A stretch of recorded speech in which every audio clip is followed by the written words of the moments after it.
சட்டம் மாறி வந்து மண்ணை முட்டும் காலில் சூழ்ந்து கைகள் தட்டும் வாழியவே தென்னவராட்சி திசைகள் எட்டும் நம்மவராற்றல் விண்ணை முட்டும் எட்டு திக்கும் முரசு கொட்டும் வாழியவே. அந்த எவ்வளவு கிழவனா என்று சொன்னாய்? அது அது அப்படி என்றால் அவனை இதற்கு முன்பே உனக்கு தெரியுமா? அது அதாவது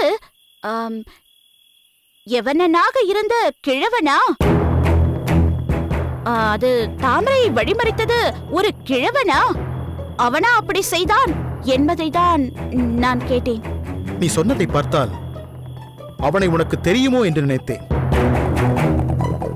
புத்துநகை, ஒருவேளை உனக்கு அவனை தெரிந்தால் இப்பொழுதே சொல்லிவிடு. அவனை எப்படியாவது பிடித்து விடலாம். எனக்கு எப்படி தெரியும்? இப்பொழுது நீங்கள் என்னிடம் சொன்னதை வைத்துதானே நான் அப்படி கேட்டேன். யாரோ ஒருவனை பற்றி இங்கிருக்கும் எனக்கு எப்படி தெரியும்? சரி, வா போகலாம்.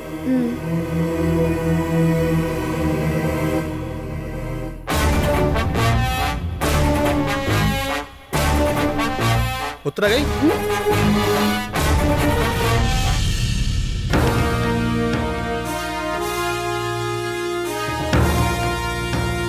வானவன் மாதேவி. சொல்லுங்கள் பிரபு. மங்கம்மாவை பார்க்க இருவரும் புறப்பட்டு போனீர்களே, அதை பற்றி ஏதாவது வந்து சொல்வீர்கள் என்று பார்த்தால் எதுவும் என்னிடம் வந்து சொல்லவில்லையே. நீங்களாக கேட்கும் போது சொல்லலாம் என்றுதான் நான் அமைதியாக இருந்தேன். அப்படியா? அப்படியானால் சொல்லுங்கள். எனது ஒற்றர்களை விட திறமையாக செயல்பட போவதாக சொன்னீர்களே, அதற்கு தக்கபடி ஏதாவது கண்டுபிடித்தீர்களா? ஒற்றர் படைக்கு தலைமை தாங்கும் அளவிற்கு நாங்கள் ஒற்றறிந்து வந்திருக்கிறோம். அப்படியா? ஆம் தந்தையே, அம்மா ஒருவேளை சாமர்த்தியமாக பேசி எதையாவது கண்டுபிடித்திருக்கலாம். அதற்காக மலர் கொடிக்கும் அதில் பங்குண்டு என்று தவறாக கருதிவிடக் கூடாது. கிள்ளிவளவா, முதலில் அவர்கள் என்ன கண்டுபிடித்தார்கள் என்று சொல்லட்டும். அதற்கு பின் யாருக்கு ஒற்றர் படை தளபதி பொறுப்பை தருவது என்று தீர்மானிப்போம். அதுதான் சரி தந்தையே. அம்மா, நீங்கள் சொல்லுங்கள், என்ன கண்டுபிடித்தீர்கள்? நாங்கள் மங்கம்மாவின் அந்தப்புறத்திற்கு சென்ற போது மங்கம்மா சில பழங்களை தட்டில் வைத்திருந்தாள். அவை நமது நகரில் கிடைக்கக்கூடிய வழக்கமான பழங்கள் அல்ல. ஏதோ காட்டிலிருந்து கொண்டு வரப்பட்டவை என்று தெரிந்தது. அவை அங்கு எப்படி வந்தது என்று விசாரித்தாயா? கேட்காமல் இருப்பேனா? தன்னை காண வந்த யாரோ ஒருவர் கொடுத்தது என்று எளிதாக கூறிவிட்டாள் உங்கள் தங்கை. அம்மா, நீங்கள் இன்னும் கொஞ்சம் வற்புறுத்தி கேட்டிருந்தால் இவையெல்லாம் நீங்கள் அனுப்பியதுதானே என்று உங்கள் மீதே திருப்பி விடுவார் என் அருமை அத்தை. அத்தையார் அண்ணன் மீதே பழி போட்டதை அவர் இன்னும் மறக்கவில்லை என்று தெரிகிறது. அது போகட்டும், அந்த பழங்களை எல்லாம் மொத்தமாக தானே சாப்பிட்டு விட்டு அப்படி ஏதும் அரிதான பழங்களை சாப்பிடவில்லை என்று கூட கூறுவார். அண்ணா, அத்தையாரின் மாளிகையில் புதுமையான மூலிகை வேறும் இருந்தது. அதன் நறுமணம் அந்த மாளிகை எங்கும் படர்ந்திருந்தது. இதையெல்லாம் காரணமாக கொண்டு விஜயபூபதிதான் இவற்றையெல்லாம் கொடுத்திருப்பான் என்று எப்படி சொல்ல முடியும்? சரியான அடையாளம் இல்லாமல் எப்படி கணிக்க முடியும்? மாமன்னர் கரிகால் பெருவளத்தாருக்கு வணக்கம். என்ன செய்தி? தங்கள் தங்கையாரின் அந்தப்புறத்திலிருந்து ஒரு பணிப்பெண் தட்டில் மூடி வைத்து எதையோ கொண்டு வந்திருக்கிறார்.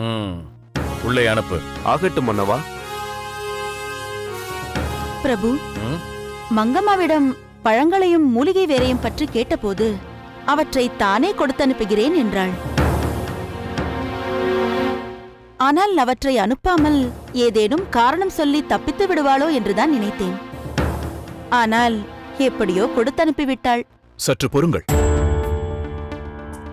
அத்தையார் அவற்றைத்தான் அனுப்பியிருக்கிறாரா, அல்லது வேறு எதையேனும் அனுப்பிவிட்டு நீங்கள் பார்த்தது இதுதான் என்று சொல்லப் போகிறாரா என்று பார்ப்போம். மாமன்னருக்கும் மகாராணியாருக்கும் இருந்த பணிவான வணக்கம். மங்கம்மாதேவியார் இவற்றை கொடுத்தனுப்பினார். கிளிவளவா, அதை பெற்றுக்கொள். ஆகட்டும் அம்மா. பெண்ணே, நீ போ. ஆகட்டும். கிள்ளிவளவா, இந்த தட்டை தர. இந்த தட்டில் இருக்கும் பழங்களும் வேர்களும் இவர்கள் சொன்னதுதானா என்று பார்ப்போம். பார்க்கலாம் தந்தையே.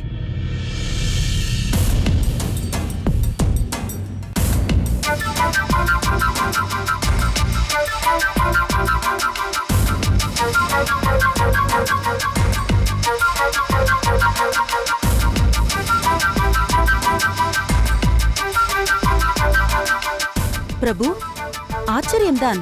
நாங்கள் பார்த்த அதே பழங்களைத்தான் மங்கம்மா கொடுத்து அனுப்பியிருக்கிறாள். தந்தையே, இந்த வேர் கூட அதே மூலிகை வேர்தான். இது ஒன்றும் பெரிய விஷயம் இல்லை என்று காட்டிக்கொள்வது போல் அத்தையார் இவற்றை அனுப்பியிருக்கிறார். ஆனால் இதன் சூழ்ச்சமம் என்ன என்பதை தந்தையார் தான் கண்டுபிடிக்க வேண்டும். பல காடுகளில் புகுந்து சென்று பார்த்தவர் என்பதால் தந்தையாருக்கு இதை பற்றி நிச்சயம் தெரியும். கிள்ளிவளவா, இவையெல்லாம் காட்டின் உட்புறத்தில் குறிப்பிட்ட சில பகுதிகளில் மட்டுமே கிடைக்கக்கூடியவை என்பதில் எந்த சந்தேகமும் இல்லை. அங்கே இருந்துதான் அவன் இவற்றை கொண்டு வந்திருக்க வேண்டும். விஜயபூபதி ஏதோ ஒரு இடத்திற்கு வந்து மங்கம்மாவை சந்தித்திருக்கிறான் என்பது இதன் மூலம் உறுதியாகிவிட்டது. அது சரி, இப்பொழுது என்ன செய்ய வேண்டும் தந்தையே? பரபரப்பை ஏற்படுத்தாமல் மங்கம்மாவை கண்காணிக்க வேண்டும். தேர்ந்தெடுத்த வீரர்களை அதற்காக நியமித்து இரவும் பகலும் இமை மூடாமல் மங்கம்மாவை கண்காணிக்கச் சொல். மங்கம்மா, என் தங்கையான நீயே ஒரு காரியத்தை மறைக்க இவ்வளவு யோசிக்கும் பொழுது உன் அண்ணனான நான் அதை கண்டுபிடிப்பதற்கு எவ்வளவு யோசிப்பேன். கூடிய விரைவில் கண்டுபிடிக்கிறேன்.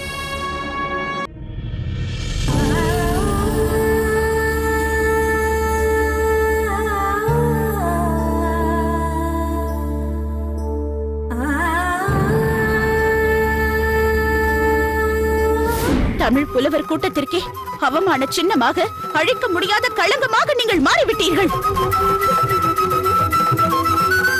தமிழுக்கு உயிர் சக்தி உண்டு என்பதெல்லாம் பொய்யா? அப்படியானால் அது எவ்வாறு இதுவரையில் உங்கள் துரோக இதயத்தை துளைக்காமல் மௌனம் சாதிக்கிறது?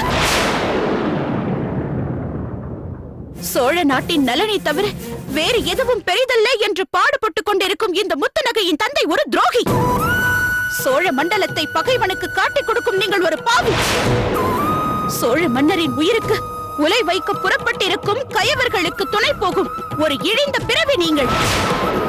எந்த சோழ நாட்டின் மீது எண்ணற்ற தமிழ் கவிதைகளை ஏற்றினீர்களோ அந்த சோழ நாட்டிற்கே அழிவை தேடித்தரும் நீங்கள் ஒரு அக்கிரமக்காரர்.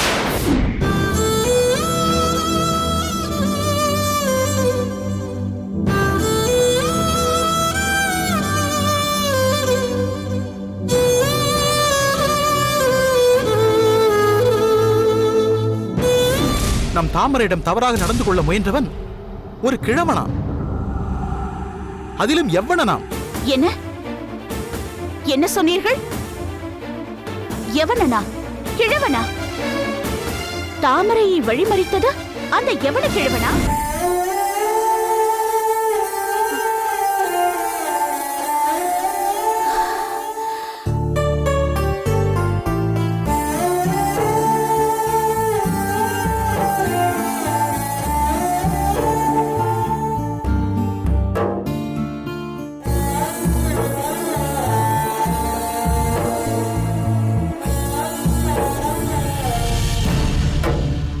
அடியேன் முத்துநகை.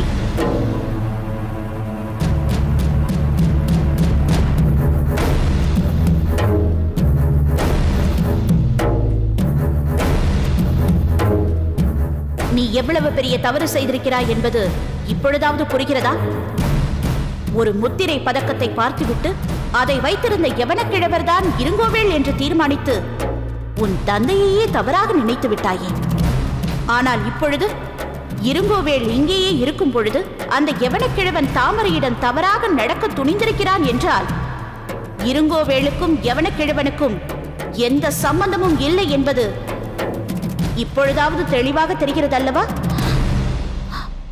உண்மைதான், உண்மைதான். நான் மிகப்பெரிய தவறு செய்துவிட்டேன். இருங்கோவேள் தான் யவனக்கிழவன் என்று எண்ணிக்கொண்டு என் தந்தையை நானே வெறுக்க தொடங்கிவிட்டேன். அவர் சோழ நாட்டுக்கு துரோகம் செய்கிறார் என்று நினைத்து அவரிடமிருந்து நான் விலகி வந்து விட்டேன்.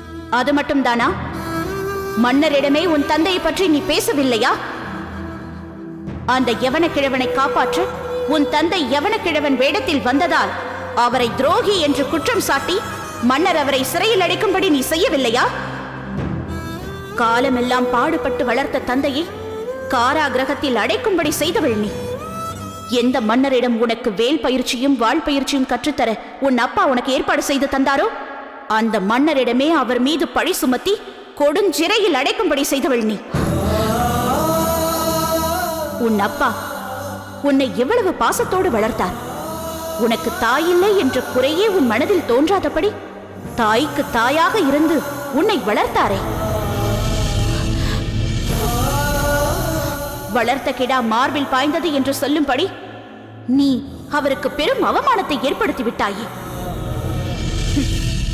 உன் அப்பா அந்த சோழ நாட்டு துரோகி இருங்கோவேளுடன் தொடர்பு கொண்டிருக்கிறார் என்று தவறாக நினைத்து அவரை அவமதித்தாயே. ஆனால் அந்த கொடியவன் இருங்கோவேளையே நீ மணந்து அவனது மாளிகையிலேயே இப்பொழுது நீ வாழ்ந்து கொண்டிருக்கிறாய் என்று உன் அப்பாவுக்கு தெரிந்தால் அவர் எப்படி துடித்து போவார். கூடிய விரைவிலேயே இந்த விவரம் உன் தந்தைக்கு தெரிய வரும். அந்த அதிர்ச்சியில் அவரது உயிருக்கே கூட ஆபத்து வரும். அப்படி நடந்தால் அதற்கு நீதான் பொறுப்பாளி.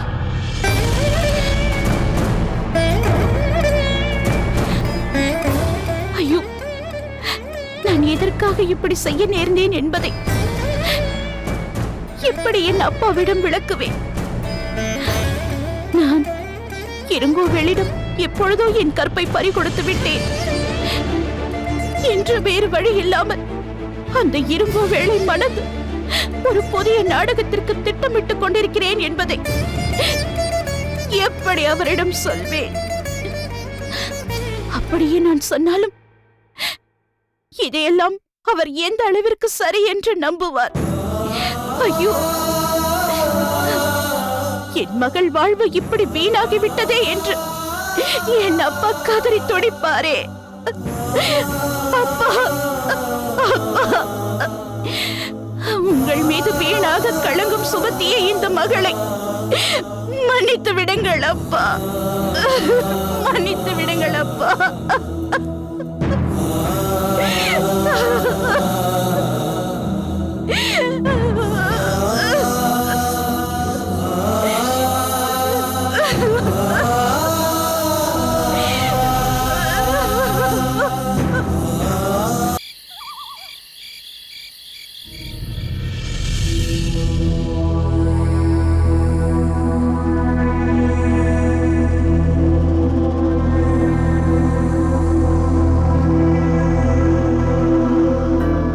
முத்துநகை, முத்துநகை. அப்பா, தாங்களா? தாங்களே தானா? ஏனம்மா, எதற்கு இந்த சந்தேகம்? இந்த இடத்திற்கு எப்படி உங்களால் வர முடிந்தது? என்னம்மா இப்படி கேட்கிறாய்? ஒரு தந்தையின் பாசம் எந்த இடத்திற்கும் அவரை அழைத்துச் செல்லும் அல்லவா? இருந்தாலும் இந்த இடம் மிகவும் ஆபத்தானதாயிற்றே. முத்துநகை, உன்னை பார்த்தே தீர வேண்டும் என்ற ஆவல் என் மனதில் தோன்றிய பிறகு ஆபத்துகள் துகள் துகளாக தூசியாக மாறிவிடாதா? ஒரு பிள்ளைக்கு அன்னம் ஊட்டி வளர்ப்பவள் அன்னை, அறிவை ஊட்டி வளர்ப்பவன் தந்தை. நானோ உனக்கு தாயும் தந்தையுமாக இருந்து உருவாக்கியவன். நான் இதையெல்லாம் பொருட்படுத்துவேனா? முத்துநகை, உன் மனதிற்குள் ஏதோ சங்கடம் தெரிகிறதே, என்னம்மா அது? அவை அனைத்தும் தங்களுக்கும் புரிந்துவிட்டதா அப்பா?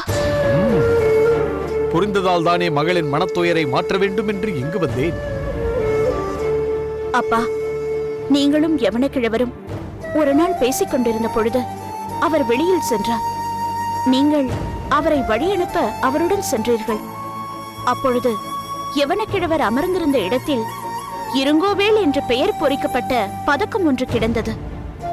அதை பார்த்துவிட்டுத்தான் யவனக்கிழவராக வந்தவர் இருங்கோவேள் என்றும் நீங்கள் அவரோடு உறவு கொண்டிருக்கிறீர்கள் என்றும் தவறாக நான் கருதிவிட்டேன்.